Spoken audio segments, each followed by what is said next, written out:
Ahlan wa sahlan.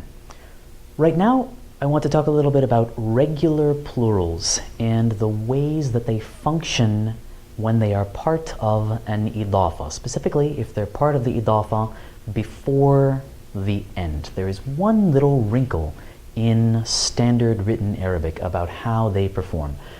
This goes for the regular masculine plural that we get by adding un in the marfu'a case, or in mansub and majroor, as in teachers, mudarris, one, mudarrisun, or mudarrisin, etc.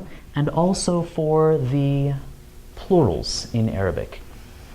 We can add either an or ayn to the end of a word to talk about exactly two of them. So precisely two teachers would be mudarrisan or mudarrisain, depending on the case in formal Arabic. And that's one of those instances where we're going to see the change in the actual written letters, not just the i'rab at the end of dhamma or fatha or kasra, etc. When we have a word that is made dual or plural with one or the other of these structures in an idafa before the end, or if we have a word made plural or dual with one of these structures that has a pronoun suffix attached to it, my two books, his two dogs, etc., then we need to drop the nun. Again, this is in formal Arabic. In colloquial speech, we're probably just going to leave the nun there. Kitabaini, that's appropriate. But in writing, it is considered incorrect. So, a couple of examples to illustrate the point. If I wanted to say, I spoke with the employees of the company, I would say this, or write this.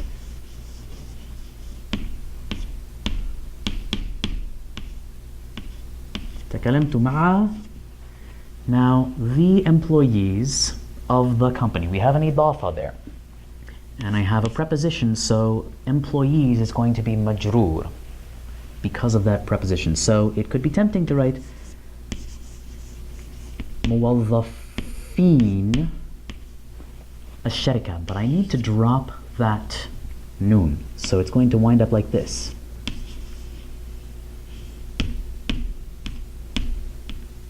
موظفي الشركة.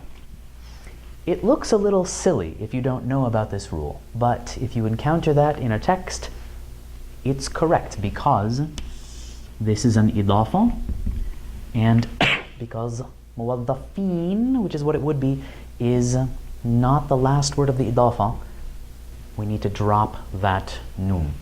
Let's look at another example. The employees of the company said that they like the director.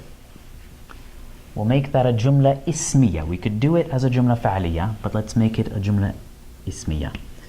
Muwazzaf. Now, the employees of the company, here, the plural of muwazzaf is going to be marfu'a, so I'm going to add that waw noon at the end, or I would. Muwazzafun. It's tempting to leave it there, but because I know that I have an idafa, and muwazzafun is the first word, and I've got another one coming, I just chop off the noon at the end. موظفو الشركة قالوا إنهم, they said that they like the director.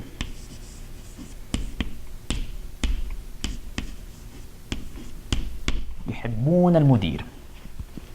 Now, we could make this a jumla fa'liya. In fact, we could argue that it would be more elegant, more Arabic style that way, in which case we would put the verb first, and because the verb comes first and we haven't mentioned the subject yet, it would be singular.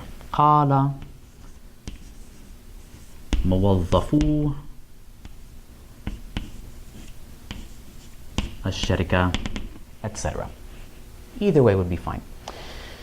Now, if we wanted to say that in my interviews, in my muqabalat with the employees of the company, 2 employees of the company said that the director is a dope. They don't like him. They disagree with the rest of these folks. We could phrase it this way. Muwazzaf, exactly 2. And let's assume that they are male or a mixed group. Well, it's marfu'a, so I'm going to go with the alif noon ending. Muwazzafan, but I want to say the 2 employees of the company, so I'm going to get rid of that noon once more and say muwazzafa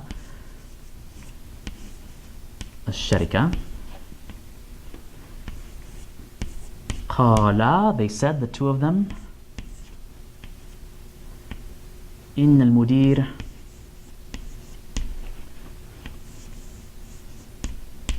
بليد. One of many words we could say that someone is a bit of a blockhead. موظفا الشركة قال إن المدير بليد. So once again, we would have that noon ordinarily, but we need to drop it under these circumstances. The other circumstances I mentioned is when we have a pronoun suffix on the end of one of these words. So if I wanted to say she spoke with her 2 friends, we would do it this way. I'm going to start that sentence over here. تكلمت مع. Now, if I were going to say 2 friends, ordinarily, outside of the context of this sentence, it would be صديقين. We're assuming these are grammatically masculine friends. صديقين, but I'm adding this ha to the end of it. So what I need to do is drop that noon, and it turns into